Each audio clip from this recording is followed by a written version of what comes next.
राम तुम्हारो आसरो, राम तुम्हारो ज्ञान,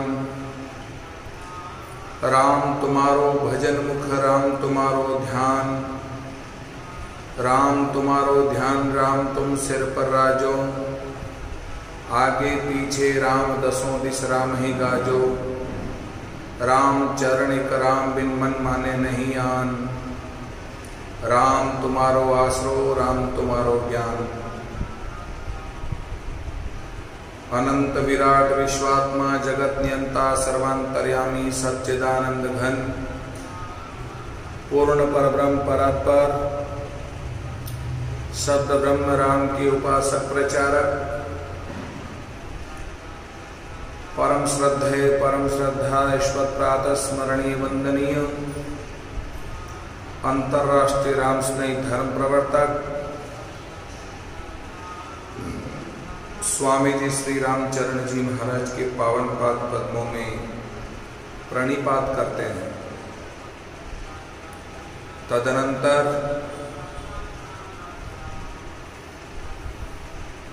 250 वर्ष पहले जिनके चरण यहाँ पड़े, यह भूमि तीर्थ स्वरूप हुई, राममय हुई, साधनामय हुई, तपस्यामय हुई, तपोमय हुई। ऐसे बड़ा रामद्वारा चांदपोल के संस्थापक, भजनिक उपाधि से अलंकृत, नामनिष्ठ साधनानिष्ठ, जिनके चरणों में बैठने का, सुनने का, कथन मनन करने का, चिंतन करने का सुअवसर प्राप्त हुआ है, सभी को दर्शन और सेवा का लाभ प्राप्त हो रहा है। ऐसे ब्रह्मनिष्ठ स्वामी जी श्री भगवान दास जी महाराज की पाद पद्मों में वंदन करते हैं।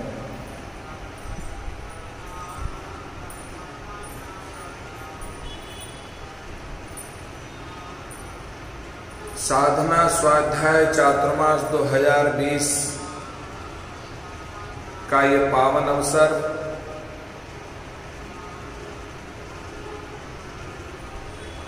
महापुरुषों की अनुभव वाणी से दर्शन श्रवण कथन मनन चिंतन से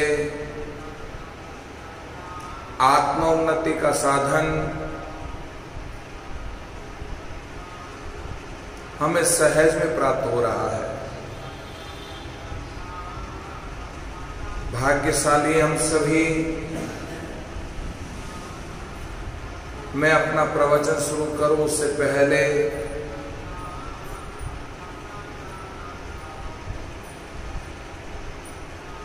पांच सदी से जिसका इंतजार था और आंदोलनों में अनेक कार सेवकों में जिस मंदिर के लिए त्याग समर्पण और बलिदान दिया, उनके संघर्ष और समर्पण भाव से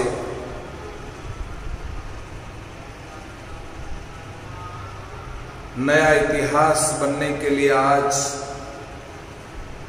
अयोध्या की पावन भूमि पर दिव्य और भव्य राम जन्मभूमि पर विशालतम मंदिर बनने की नींव माननीय प्रधानमंत्री, यशस्वी प्रधानमंत्री श्री नरेंद्र मोदी जी ने के कर कमलों द्वारा शिलान्यास हुआ और मंदिर बनने की भूमिका प्रारंभ हुई। उसके लिए माननीय प्रधानमंत्री जी का हृदय से संत स्वभाव से अभिवादन और सम्मान, विश्व हिंदू परिषद, बजरंग दल, आरएसएस से जुड़े सभी कर्मठ कार्यकर्ताओं और संतों के पुरुषार्थ से जो सद्भावना थी उन सब का मैं हृदय से बहुत सम्मान करता हूं। आज पूरे भारतवर्ष में ही नहीं, पूरे विश्व में सबका मन आह्लादित है, हृदय गदगद है, द्रवीभूत है और इतिहास रचने के लिए जिस तरह से स्वतंत्रता संग्राम कुर्बानियों बलिदानों के द्वारा 15 अगस्त एक अपने आप में स्वतंत्रता के रूप में विख्यात हुई, इसी तरह से 5 अगस्त धर्म के क्षेत्र में राम मंदिर बनाने की नींव रखी गई। यह भी एक इतिहास में 5 अगस्त अमर हो गया। सबका साधुवाद इच्छते हुए, मंगल इच्छा व्यक्त करते हुए, जल्दी से जल्दी हमारा सबका परम सौभाग्य है, हमारे पूर्वज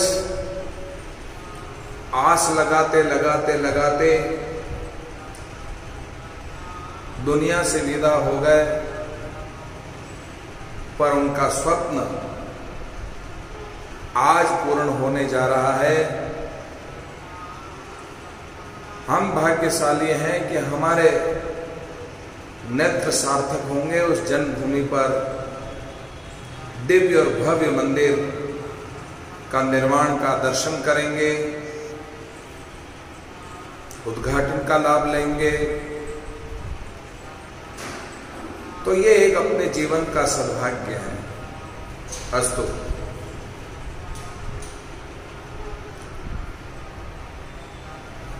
महापुरुषों ने, शास्त्रकारों ने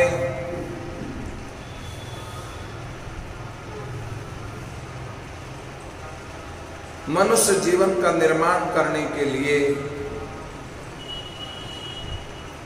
अनेक साधन प्रदान किए हैं। कोई कैसा भी जीव हो, किसी भी गति को प्राप्त हुआ जीव हो,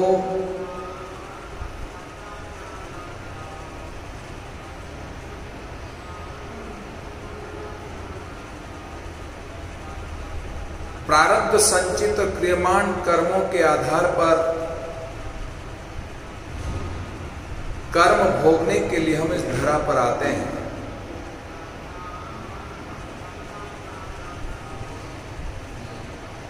पर हमारा कर्म सार्थक हो,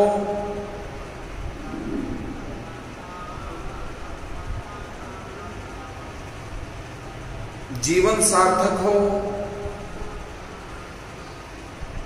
84 लाख योनि के बंधन से मुक्त हो, ऐसा मार्गदर्शन हमारे संतों ऋषि मनीषियों ने प्रदान किया है। स्वामी जी श्री रामचरण जी महाराज की अनुभव वाणी जो श्री विग्रह के रूप में है, प्रतिदिन दर्शन श्रवण कथन मनन चिंतन का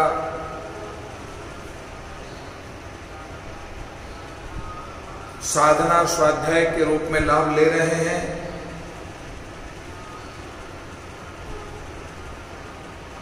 भक्तमाल स्वरूप नाम प्रताप ग्रंथ की दिव्य चर्चा को आगे बढ़ाते हुए गणिका एक गर्क कर मन में, हरि के संक नहीं कछु मन में, जाको संता से न बतायो, राम राम कहि कीर पढ़ायो, सुआ पढ़ावत विषया भूली, राम प्रताप सुख सागर झूली, राम प्रताप जुग जुग में गावे, मूर्ख नर कोई भेद न पावे।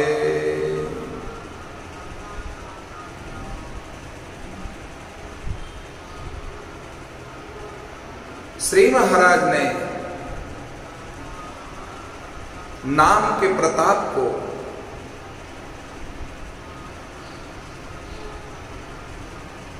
भक्तों के अंतःकरण में जान अनजान में नाम का आश्रय लेने का फल कितना जबरदस्त है।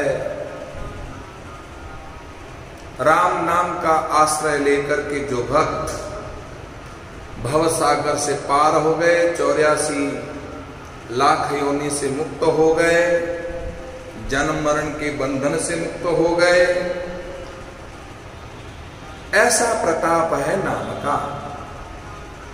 महिमा नाम प्रताप की सुनो श्रवण चितलाय, राम चरण रचना रटो तो कर्म सकल झड़ जाए। नाम के प्रताप की महिमा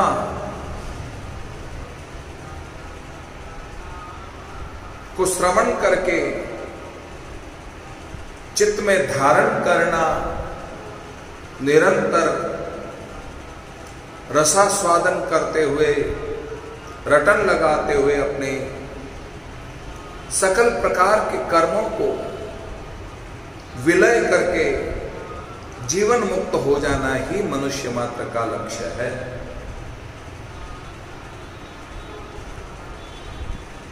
श्री महाराज ने विगत दिनों से हम सुन रहे हैं, कभी ध्रुव प्रसंग, कभी प्रहलाद प्रसंग, अजामिल के प्रसंग को श्रवण किया और भी अनेक दिव्य प्रसंगों को हम श्रवण करते करते आज गणिका का चिंतन हम सबको प्रदान कर रहे हैं। वैश्य कुल में जीवंती नाम की स्त्री परशु नामक पति के मरणोपरांत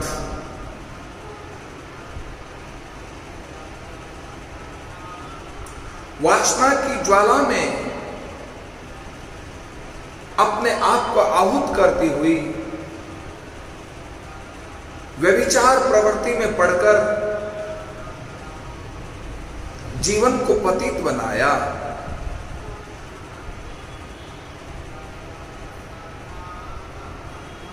हमारे शास्त्रकारों ने जीवन को स्वच्छ बनाने की, जीवन को शाश्वत बनाने की, जीवन को सात्विक और शुद्ध बनाने की प्रेरणा दी है, पर जन्मांतरों से कर्म वासना के प्रभाव से इंद्रियां बलवती होती हुई मन एवं मनुष्याणाम कारण बंधन मोक्षयो, मन ही बंधन का कारण है और मन ही मुक्ति का कारण है।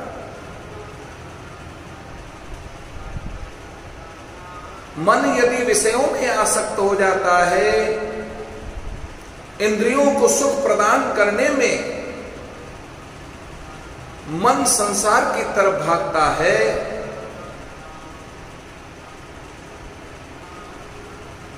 विषय जनित अनंत इंद्रिय भोग वृत्ति में पड़कर नाना प्रकार के विषयों में अपने मति को खो देता है, विवेक भ्रष्ट हो जाता है।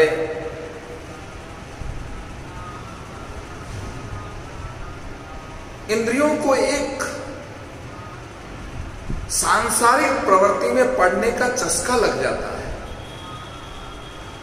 वास्तविक सुख संसार के पदार्थों में है ऐसा मान लेती है इंद्रियां। भागवत के तृतीय स्कंद में कपिलो आख्यान में मां देवहूति ने अपने पुत्र भगवत स्वरूप कपिल भगवान के श्री चरणों में प्रणाम करते हुए प्रश्न पूछा, इंद्रियों को सुख प्रदान करते करते करते मैं ऊब चुकी हूं, पर इंद्रियां कभी तृप्त होने का नाम नहीं लेती है।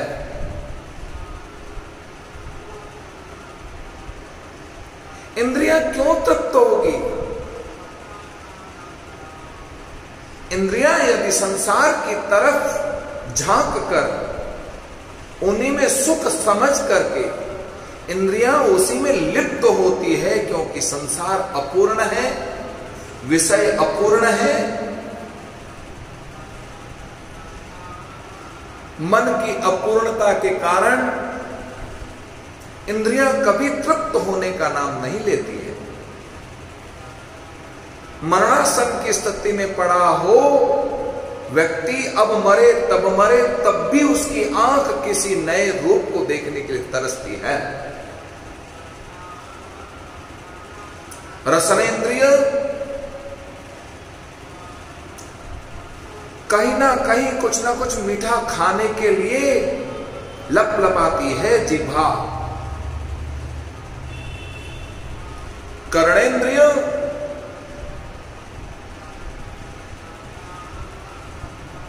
कुछ अनहोनी सुनने के लिए तत्पर हो जाती है। ये इंद्रियों का स्वभाव है, पर इंद्रियों का स्वामी मन यदि संसारासक्त है तो इंद्रियों का इसमें क्या दोष है?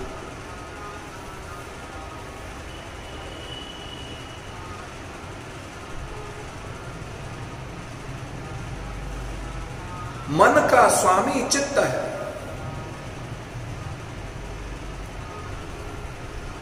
चित्त ने स्वीकार कर लिया कि ये संसार मेरा है, मैं संसार का हूं, संसार के पदार्थ ही जीवन में सब कुछ है, ये शरीर ही सब कुछ है और इन्हीं में सुख है।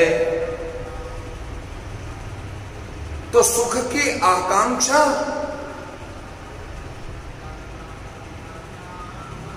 अपेक्षा जब संसार से होने लग गई, तब नाना प्रकार के कर्म से प्रभावित होकर के इंद्रियां मलिन वृत्ति को स्वीकार कर लेती है। चित्त में मैं और मेरापन जब तक विद्यमान रहेगा,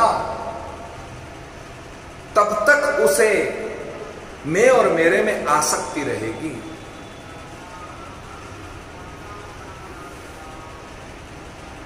ये चित्त कपिल भगवान कहते हैं, हे मां देहुती, चित्त पर लगी वासना की परत जब तक जमी भी है, लेस मात्र भी वासना की परत रहेगी, तब तक इंद्रियां उन्हीं में सुख ढूंढने का प्रयास करेगी।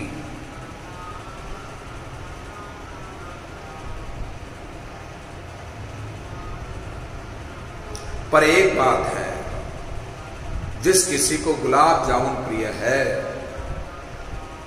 पहला गुलाब जामुन खाने के बाद में जो सुख महसूस होता है, क्या दूसरा गुलाब जामुन खाने में उससे ज्यादा सुख महसूस होगा? नहीं होगा। तीसरा गुलाब जामुन खाओगे तो उससे भी ज्यादा महसूस नहीं होगा सुख, क्योंकि जो पहले गुलाब जामुन खाने में जो सुख है वो दूसरे में नहीं है, और जो दूसरे में सुख महसूस हुआ वो तीसरे में नहीं है, चौथा शायद खाने की इच्छा ही नहीं है, क्योंकि उसमें अपूर्णता है। सुख, पूर्ण सुख प्रदान करने की क्षमता इन पदार्थों में नहीं है। बस मैंने एक उदाहरण दिया। जो कुछ दृष्टिगोचर है, इनमें सुख की अपेक्षा, आकांक्षा, तमन्ना यदि रहती है तो निश्चित रूप से कभी पूर्णता का अनुभव नहीं हो सकता,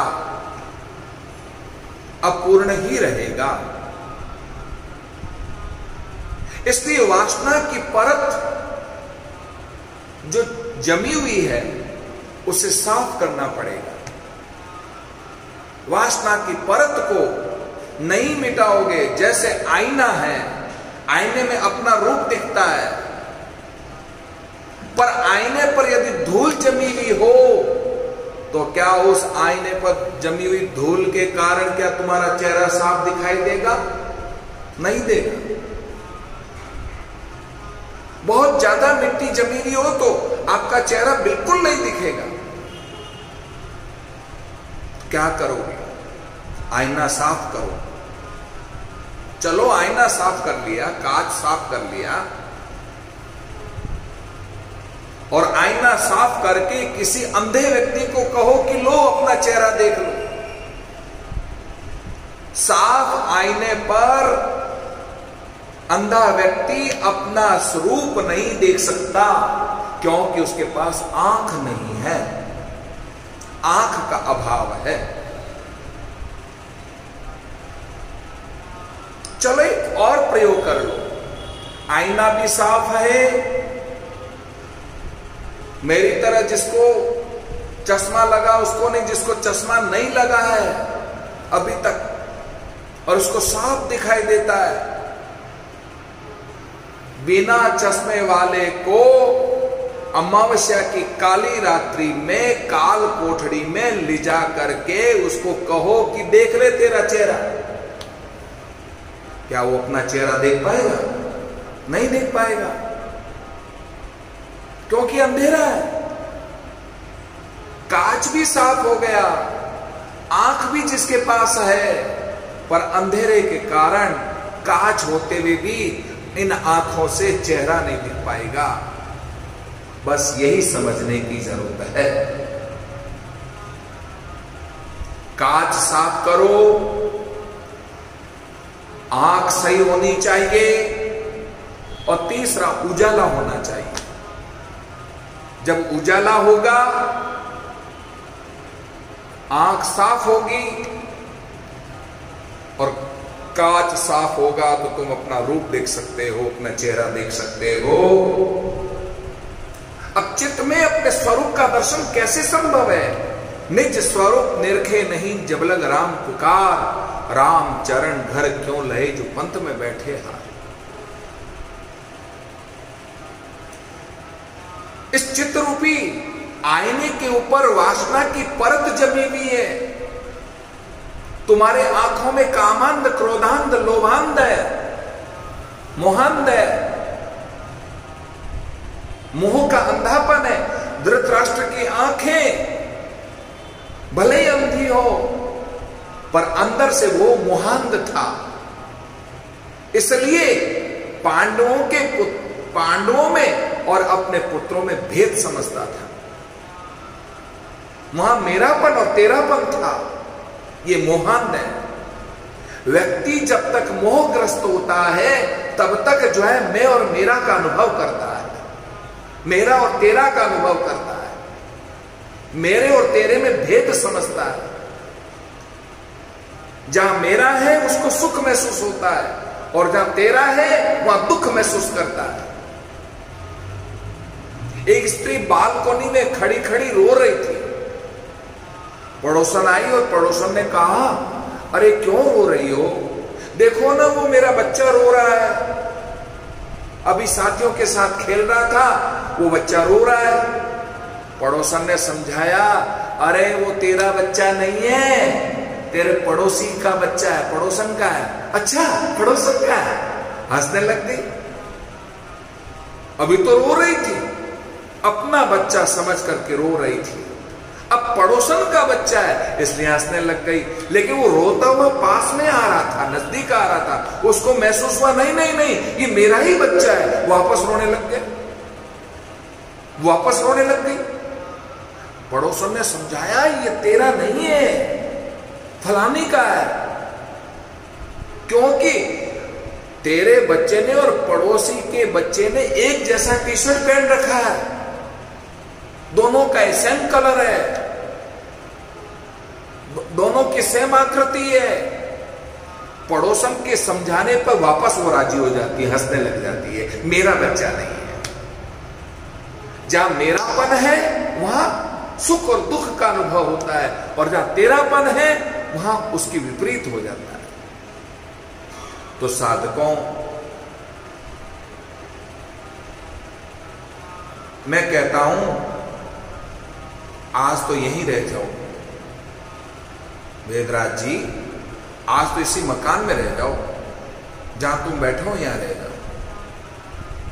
बोले ना ना, अभी संतों को प्रसादी दिलाकर, भोजन प्रसादी करके हम अपने घर जाएंगे, मेरे घर जाएंगे, अपने घर जाएंगे, अपने घर। और रामद्वार अंतर है, अपना घर, अपने घर में और इस घर में अंतर क्या है?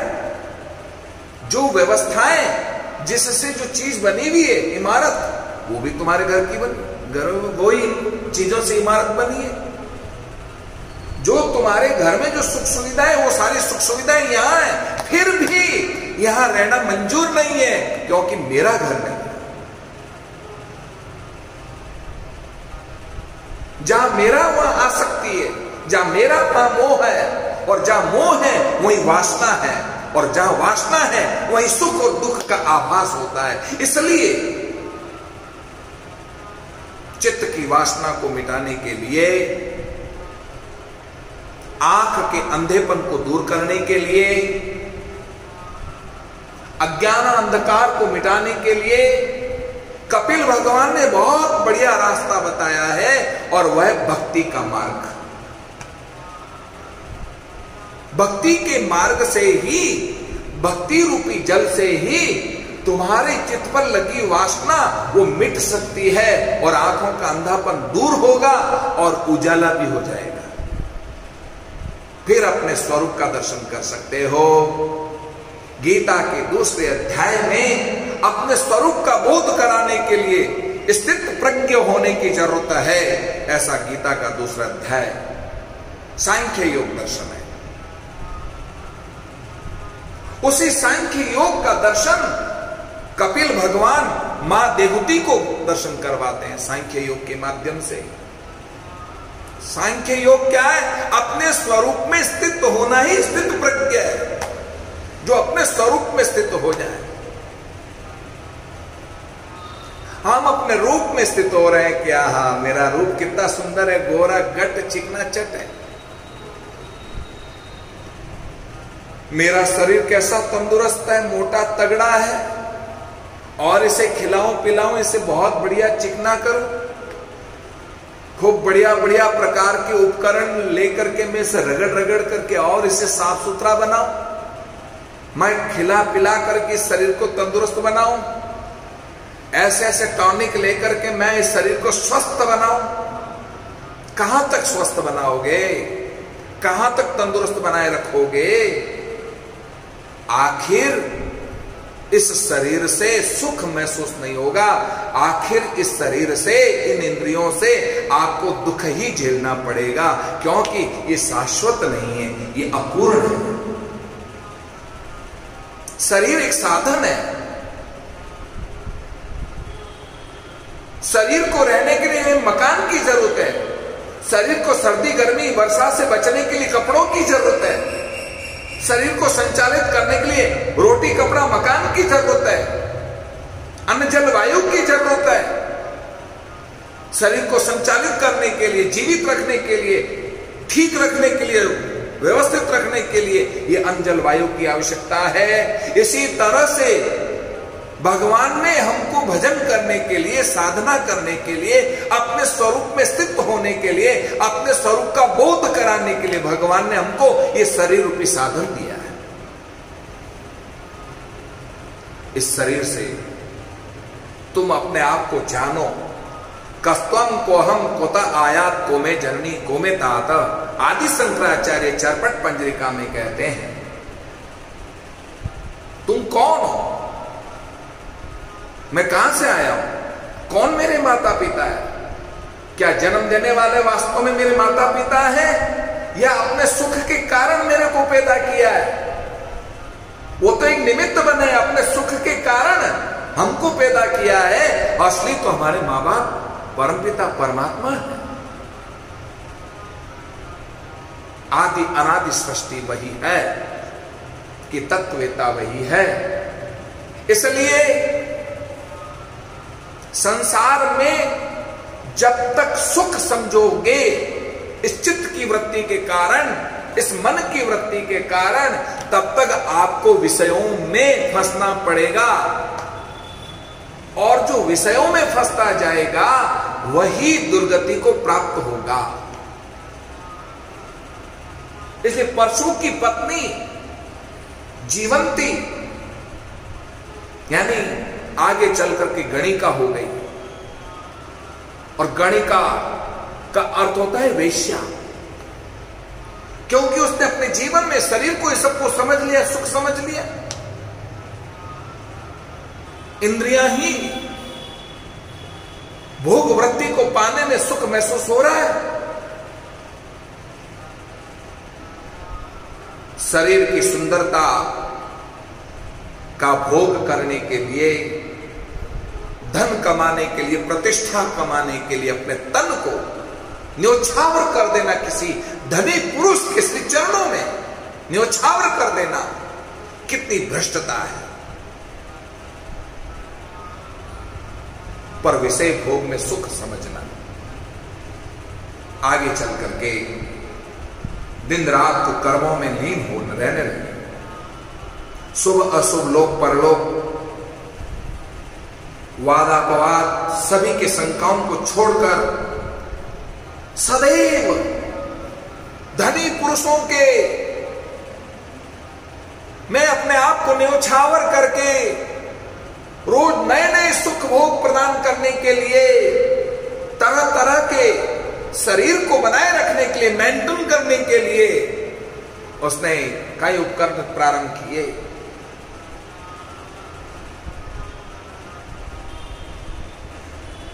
कई जन्मों का, कोई जन्म का पुण्य संचित होगा तो किसी संत महात्मा का आगमन नगर में हुआ। कोई संत का आगमन नगर में हुआ। वेश्या के घर के पास ही आश्रम था। उस आश्रम में संत महात्मा ठहरे और उसके कानों में सत्संग की कुछ बातें, सार गर्भित बातें, तन की नश्वरता, शरीर की क्षणभंगुरता उसके कानों में पड़ी। धीरे धीरे उसको जो है सत्संग के प्रभाव से मन में परिवर्तन हुआ। शायद पूर्व जन्मों का कोई पुण्य संचित होगा, उस पुण्य के प्रभाव से थोड़ी देर का सत्संग उस गणिका को, जीवंती को परिवर्तित कर दिया। और वो दौड़ी दौड़ी महात्मा के चरणों में जाकर प्रणाम किया।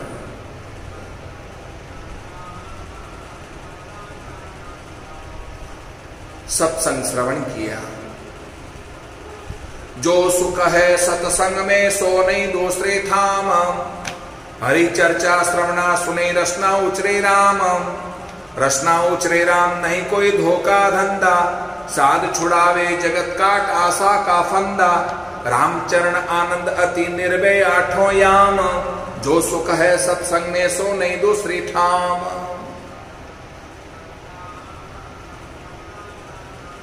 जो सुख सत्संग में है वो किसी में नहीं। हनुमान जी का एक मुक्का पड़ा लंकिनी को, गाल पर एक मुक्का पड़ा, और ऐसा मुक्का पड़ा कि उसके मुख से सत्संग की व्याख्या निकल पड़ी। तात स्वर्ग अपवर्ग सुख धैर्य तुला एक अंग, तुलनताई सकल मिली जो सुख लव सब सुख। बड़े बड़े विद्वान, बड़े बड़े योगी, बड़े बड़े धर्माचार्य, ऋषि महर्षि जो सत्संग की व्याख्या नहीं कर सके, हनुमान जी के एक मुक्के के प्रहार से लंकिन के मुख से सत्संग की क्या महिमा निकल पड़ी है। बात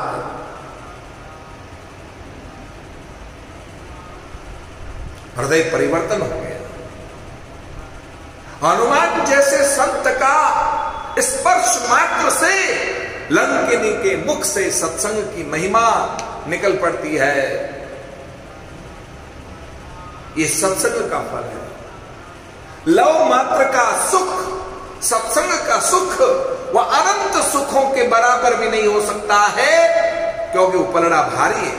तराजू के एक पलड़े पर स्वर्ग के, वैकुंठ के अनेक प्रकार के जो सुख है वो एक पलड़े पर रख दिए जाए, और सत्संग का लव मात्र का सुख है यदि एक पलड़े में रख दिया जाए और तुलना की जाए तो सत्संग का सुख का पलड़ा भारी हो जाएगा। इतना प्रभाव है। सत्संगति शीतल करे तीन ताप हर लेह, राम चरण ये संत जन अमृत बरसे में।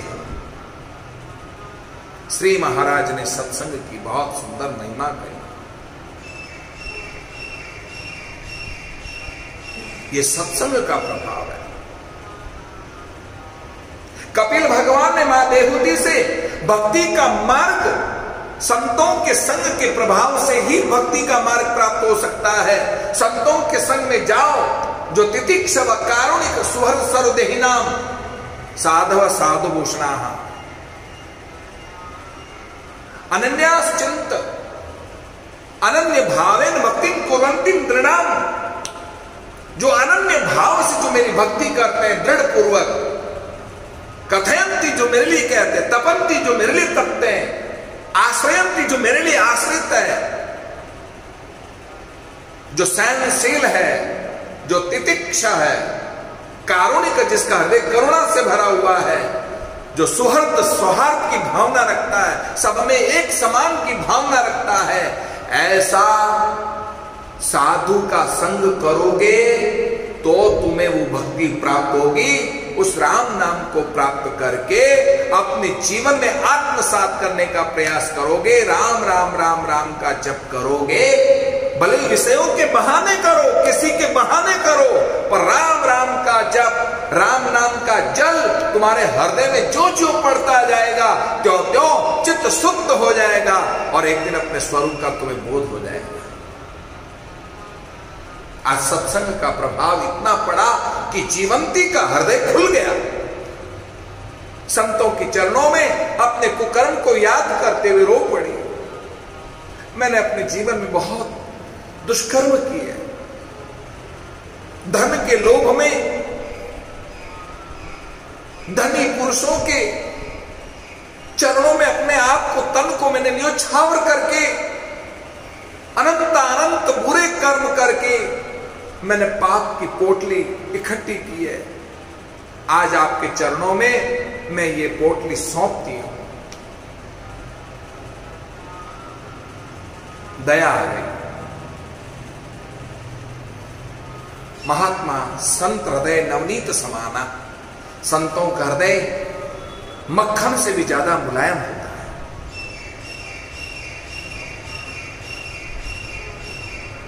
दयालु प्रवृत्ति के संत महात्मा ने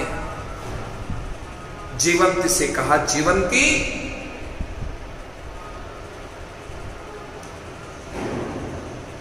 तोतों को पाल लेना और उन्हें राम राम रटाना। क्या करना?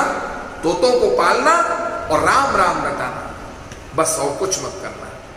महात्मा ऐसा आदेश देकर के चले गए। एक दिन की योग की बात, तोता बेचने वाला आया और जीवंती ने कहा, ए तोते वाले,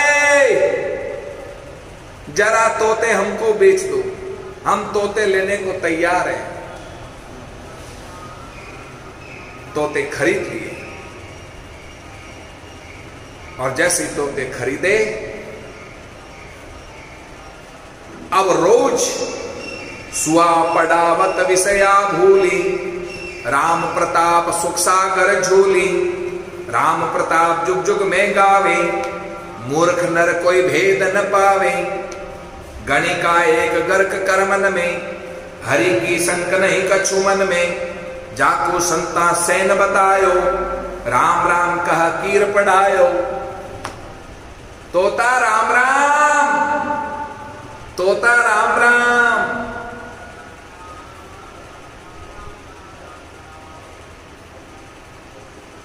सुआ पढ़ावत विषया भूली। तोते को राम राम पढ़ाती पढ़ाती पढ़ाती, सिखाती सिखाती विषयों को भूल गई, देह सुख को भूल गई और आत्म सुख जागृत हो गया और उसे आनंद आने लगा। वाह, राम राम में कितना आनंद है। राम बोलने में आनंद है, राम रटने में आनंद है, राम दिखने में आनंद है, राम को पाने में आनंद है, राम को जीवन में आत्मसात करने में आनंद है, क्योंकि राम है ही आनंद स्वरूप, इसलिए आनंद ही अनुभव होगा। राम राम रटते रटते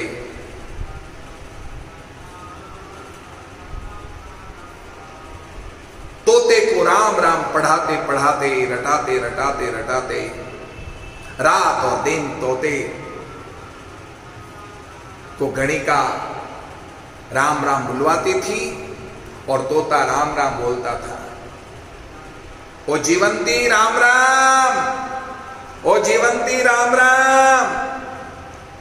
अब तो कोई भी द्वार के आगे से कोई भी राहगीर निकलता तो तोते राम राम बोलते। राम राम सुनने में जीवंती को बड़ा अच्छा लगता, बड़ा सुख महसूस होता था।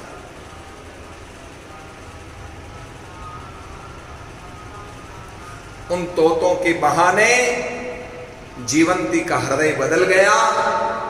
राम राम राम राम राम राम राम राम रटने में आनंद महसूस होने लगा, विषयों को भूल करके, कुकर्मों को भूल करके, और राम राम रटती रही, राम राम रटती रही। महिमा नाम प्रताप की सुनो श्रवण चितलाय, राम चरण रचना रटो तो कर्म सकल झड़ जाए। सब प्रकार के कर्म झड़ जाते, समाप्त हो जाते हैं। जिन्हें जिन्हें सुमरिया नाम को सो सब उतरिया पार, रामचरण जो विसरिया सो ही यम के द्वार। जिसने राम नाम को छोड़ा है, भूल गए, वो तो गए यम के द्वार में, और जिसने राम नाम को पकड़ लिया, रात और दिन जिसने राम नाम की रटल लगानी शुरू कर दी, वो भवसागर से पार हो गए। नाम प्रताप ग्रंथ के माध्यम से ये भक्तमाल स्वरूप है, जो अनेक भक्तों की चरित्र है। जीवंती गणिका का प्रसंग श्री महाराज ने सुनाया, हम सभी का हृदय आह्लादित हुआ। और इस गणिका के प्रसंग के पीछे ये सीखने को मिला, तोते के बहाने ही सही गणिका अपने कुकर्मों को भूलकर, विषयों को भूलकर राम राम में लग गई। राम राम में आनंद आने लगा, राम नाम में मिठास आने लगी, और राम राम को जपती रही जपती रही जपती रही। और राम राम जपते हुए हृदय उसका परिवर्तन हो गया, सारे कर्म विलय हो गए, शुद्ध हो गए, और शुद्ध बुद्ध निरंजन स्वरूप होकर अपने आत्म स्वरूप का बोध करके और अपने जीवन को मुक्त कर दिया। ऐसा दिव्य प्रसंग महापुरुषों ने अपने अंदर अंकित किया है, जिस प्रसंग को सुनने से हम सभी का हृदय आह्लादित हुआ। तो आज नाम प्रताप ग्रंथ के अंतर्गत गणिका के प्रसंग को सुना, और भी अनेकानेक भक्तों के चरित्र है, उसे हम सुनेंगे, अपने जीवन में आत्मसात करने का प्रयास करेंगे। वेद परिवार भाटी जी की तरफ से आज अंजल है। मैं हृदय से भाटी परिवार का, वेद जी का हृदय से सम्मान करता हूँ, और खूब भक्ति बढ़े, साधना बढ़े, पूरे परिवार के प्रति मंगल कामना करते हुए एक बार पुनः अयोध्या राम जन्मभूमि पर मंदिर निर्माण की भूमि का आज प्रारंभ हुई। माननीय प्रधानमंत्री जी ने शिलान्यास किया है, आधारशिला रखी है। आज सबका मन हृदय से गदगद है, और ऐसी इच्छा है कि जल्दी से मंदिर का निर्माण हो। सबको बहुत ढेर सारी शुभकामनाएं। 5 अगस्त, जिस तरह से 15 अगस्त नहीं भूलना है, ऐसे 5 अगस्त भी अब कभी भी जीवन में नहीं भूलना है, क्योंकि आज आजादी मिली है, संघर्ष से मुक्ति मिली है, और राम मंदिर के साथ एक नई चेतना, एक नई संस्कृति जो है, भारत देश की जो संस्कृति है, उसे जीवित करने का जो आधारशिला रखी है, उसके लिए बहुत बहुत साधुवाद।